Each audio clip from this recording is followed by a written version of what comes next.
people that theory crafted and taking the Shred Druid to a level where it's not only competing with Ball Lightning and Hoda, as he spawns the boss here in 3 minutes, 3 minutes 15, he spawns the Bloodseekers on the hardest tier. So it's not only competing with Ball Lightning and Hoda, it's actually in the high-end game, if you have a very high glyph, a bit stronger, I would say. Hey everybody, it's Rob here. Looks like there is a new king on the leaderboards here with the Shred Druid taking over the Barbarian. We have like talked about it a bit before, but here's the proof. Ace of Spades just did an insane clear. T25, highest clear in 4 minutes. And he has a level 200 TOB with his Shred Druid, and he is absolutely destroying these Bloodseekers. And you see here, he has 5.5 minutes left on the T25, the highest clear in the game currently. And he did it completely solo as well. So big kudos, man. That is completely insane. Shred Druid is getting crazy. Let's get into it. So there is the full video and planner that I'm going to link in the description here from Ace of Spades. And he made it look easy, man. I think it is like very, very hard to do, because I know Shred is like not much a beginner-friendly build, right? It's way easier to just jump on the Hoda Barb, go in and clear dungeon than it is on the Shred Druid. Like Shred Druid seems way harder to play, and also, at least at the beginning, seems very, very squishy. Because you have a thing on Shred Druid that crazy scales your toughness with your Tyrant's Will. So you get, I mean, my glyph right now is only level 130. I actually entered into the madness of leveling it again after reaching 200 on the bar because I want to try this. But yeah, you have the Nature Born here, and it scales toughness, like damage reduction from poisoned enemies, with your glyph. Like every 10 levels, you get another 10% bonus here on the Nature Born. So this one makes the build a lot more playable on the high end, where you actually get a lot of toughness from it. And yeah, here's the full run. Like, let's just look into it real quick, and we'll talk about the build as we go. So first thing you can see here, he is using something that not a lot of Shred Druids use. Again, the planners will be in the description. He is using the accelerating aspect to gain more attack speed when he is shredding, and he is also snapshotting that one. So this one is going to be the element snapshot on the two-hander. And on the amulet, he has the accelerating. He does not snapshot vigorous, as far as I know. Because, yeah, toughness is like, you don't need toughness if you kill them. A good offense is the best defense. The monsters can't kill you if they just die in one shred, right? So he's playing a dual wield setup. So he actually has the Stormclaw on the offhand and the accelerating on the main end, doing both the snapshots for that with the amulet and the two-hander. And you can just see here, like, his damage. He's also playing Tyrant's Will. And he's using a very cool strategy. He's using Maul, here is this generator, to also transform into a Werebear, giving him an extra 9% damage reduction from Iron Fur, as well as other shapeshifting bonuses here. So that is a pretty cool innovation to see again. And yeah, right off the bat, obviously this is a very good map. And it's also a very, I mean, this is the best mob type, the spiders, red spiders. And you can see here, these guys, they have hundreds and hundreds of billion of HP. And he is literally taking 10% with one shred or something, like if there is a lot of enemies. And obviously you have the crazy pixel pulling with Petrify, keeping them all grouped. And you guys can just see here how fast he is attacking and how fast he's moving through this, through these enemies. Let's skip ahead a bit. So here he just creates these like crazy pulls with his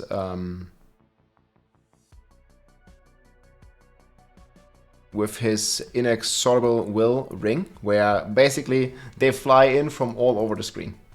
You can see like this is an insane pull. It can stack some poison when the damage reduction guy is there, and these monsters just keep flying in. And this is the perfect scenario where you can like shred and ping pong like with the monsters. Like you never have to like move, you just shred left, right, and this is like the highest DPS you can do. And he's using Andariels to apply the poison. So that's very interesting. He's not using any poison creeper at all. Because yeah, whenever you cast poison creeper, you can't shred. So technically, you can lose damage. I think there's some lags in this video. But yeah, you can see here the time. Like he always like easy triples the time in just doing like 2 pulls.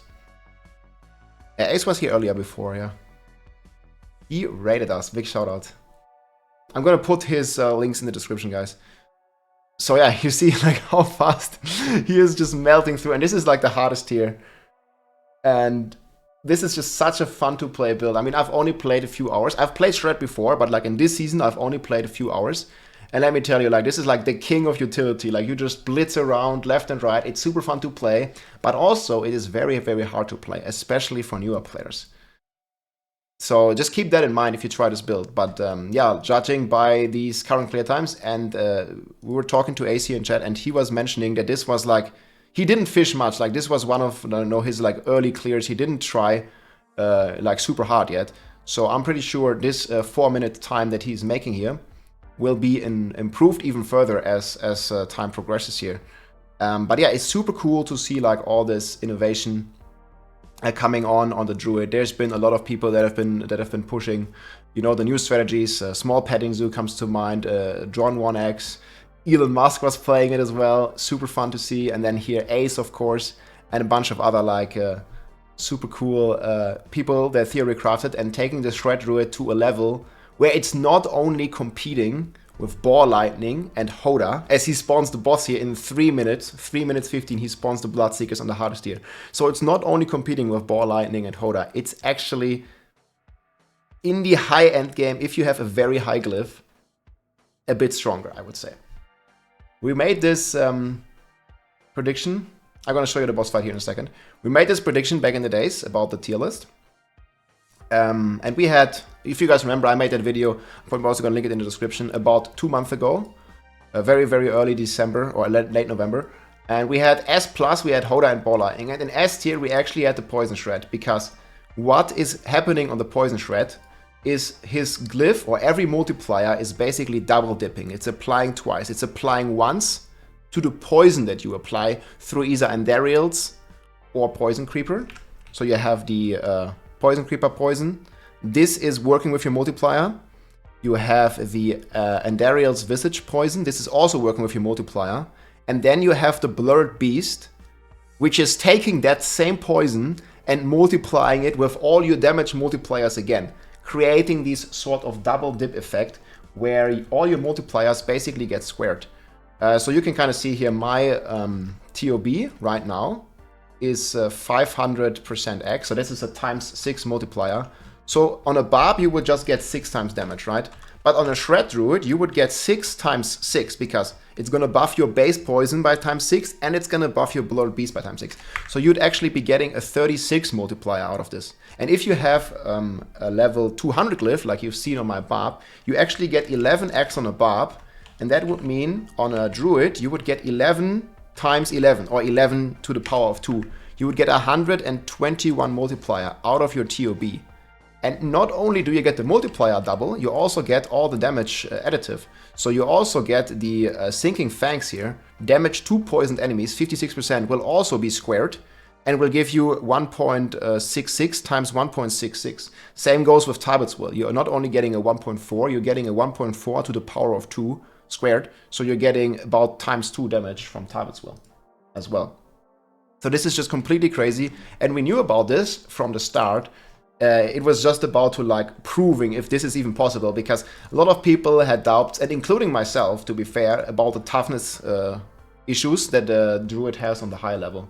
But in the end, it seemed like through creativeness, thinking out of the box, getting more toughness, players like AoZ here have solved that issue in the high clears, like similar to the innovation steps we went through on the Hoda Barb or on the Ball Lightning Sork with Mekuna, Northwar, and the Kurd. And even now, recently, if you've seen my videos on the Rogue. So it's like really cool to see these kind of like crosses, see a lot of innovation, also some, you know, questionable stuff with like snapshots and build switching. But at least Abattoir of Zir is basically helping to get these mechanics to light and to get these mechanics public, so the developers can take a look in peace and see if they want to keep these mechanics or want to change / nerf / do balance changes around them for the in-game leaderboards that are coming out on the January 23rd here in about 2.5 weeks. So it's not long until then. And it's cool that players think out of the box and to see these crazy clears. And if you guys remember, I actually made a clip that I'm also going to put in the description where I do a 17 billion shred. This is completely before Abattoir of Zir released. See, this is like a last month. This was like in December, before Abattoir of Zir came out. And we were already hitting for 17 billion. And this was without any TOB. So let's say we take that 17 billion, and let's say we have a 200 TOB, giving us roughly 11 times damage. That would mean we would be hitting for 187.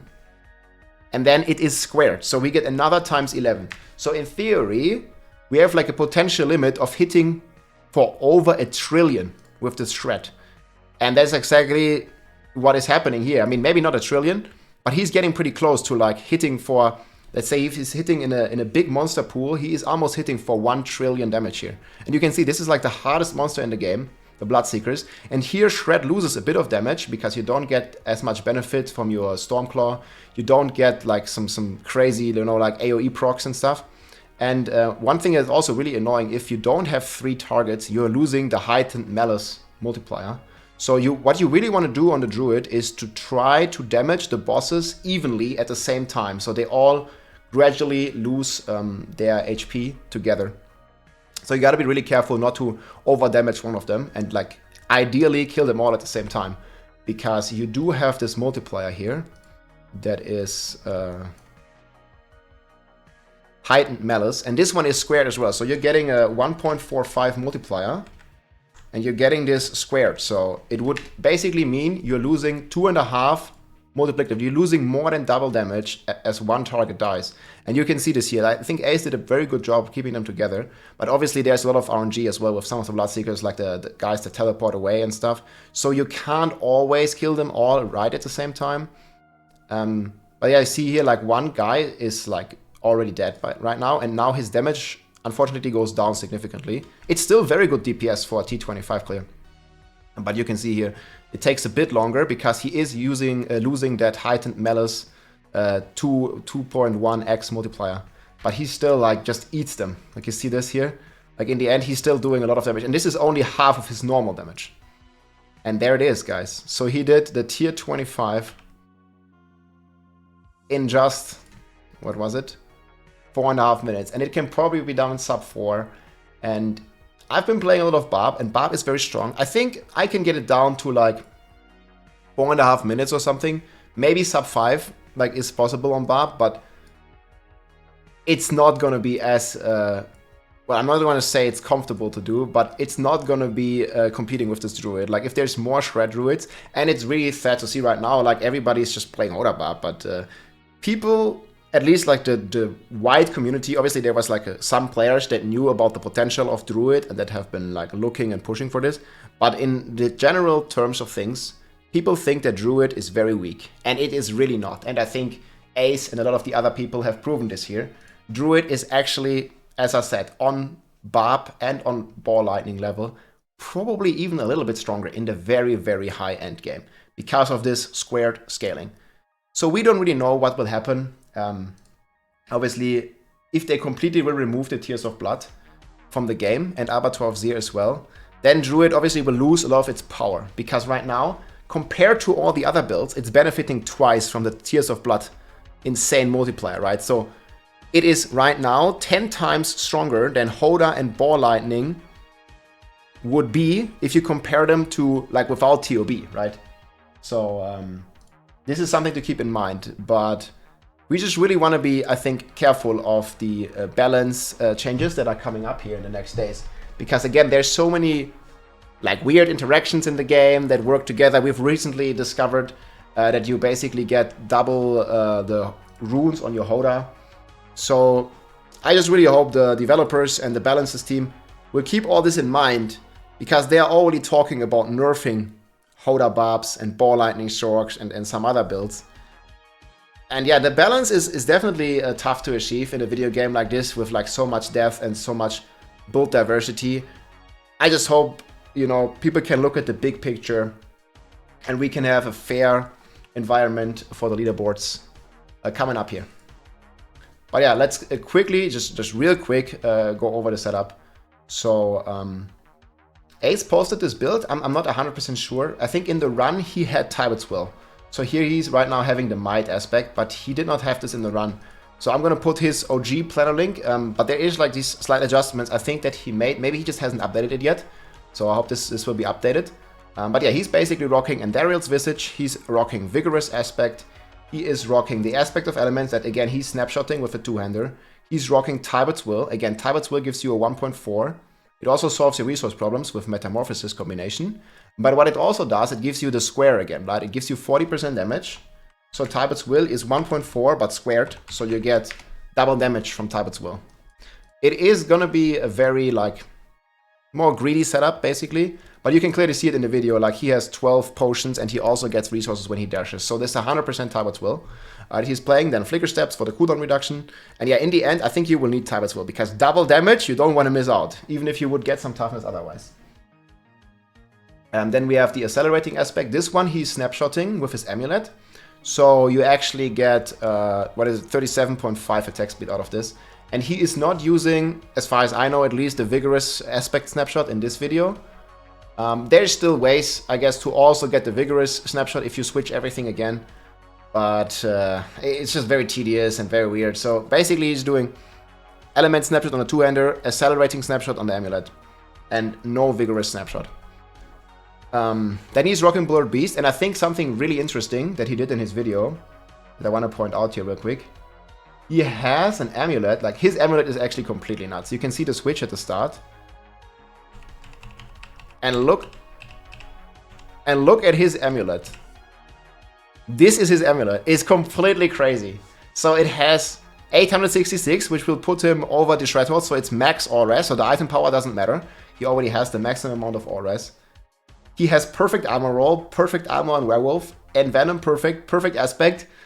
And then he also rolled, which is very interesting, movement speed on it. And he also got a perfect roll on this. So this Amulet is like 11 out of 10. Literally the best Amulet I've ever seen. It's 100% perfect. Like you can't get better. And he can actually choose the last set as well. He chose movement speed, which I think is very interesting and very smart. Because you're basically getting a higher Ravenous snapshot. It's much easier to do the shreds because you can move around. You're a lot more mobile. And yeah, with the Ravenous snapshot, the way it works, like you can just get additional attack speed out of this as well.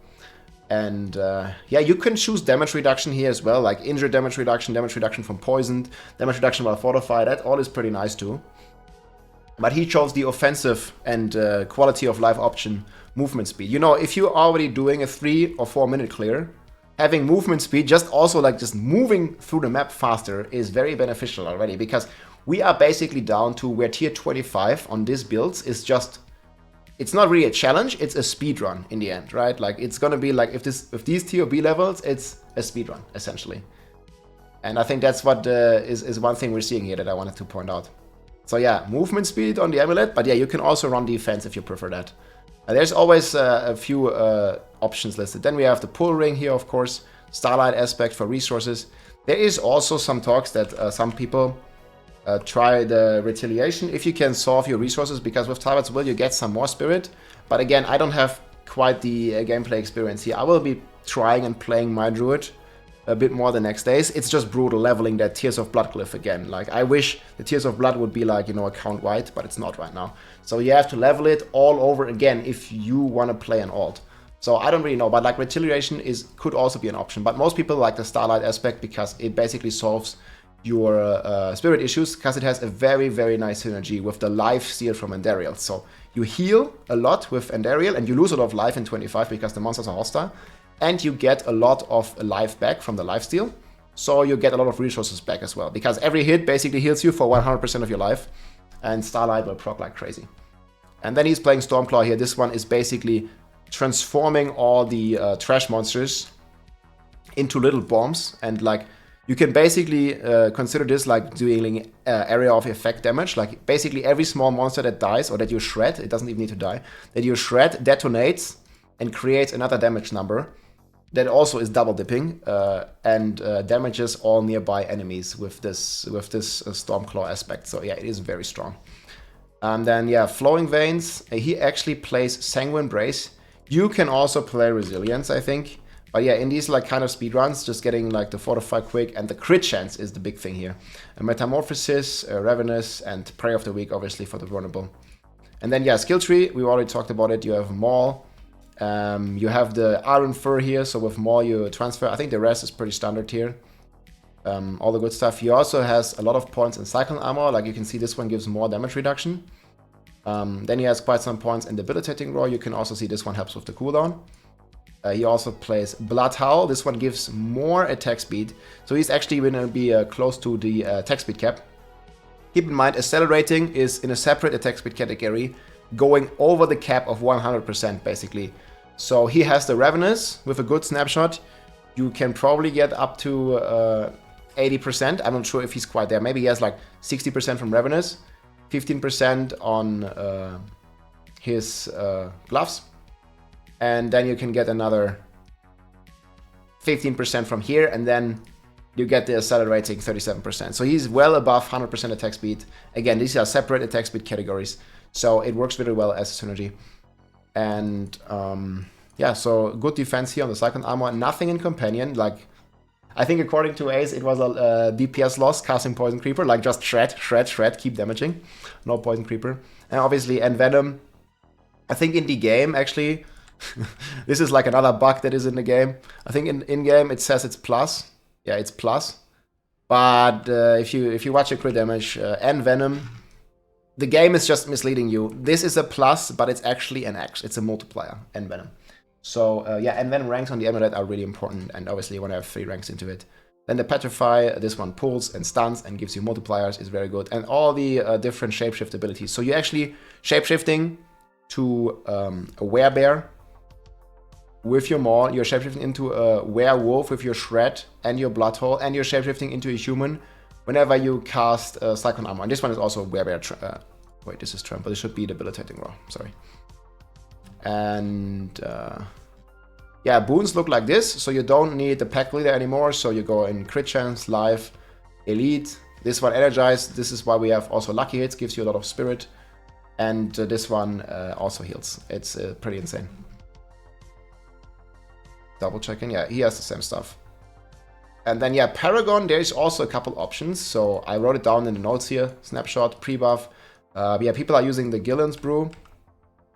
This one gives you life and crit chance. It's from the event that just ended, but you can easily buy them for a bit of gold, or maybe you have some leftovers.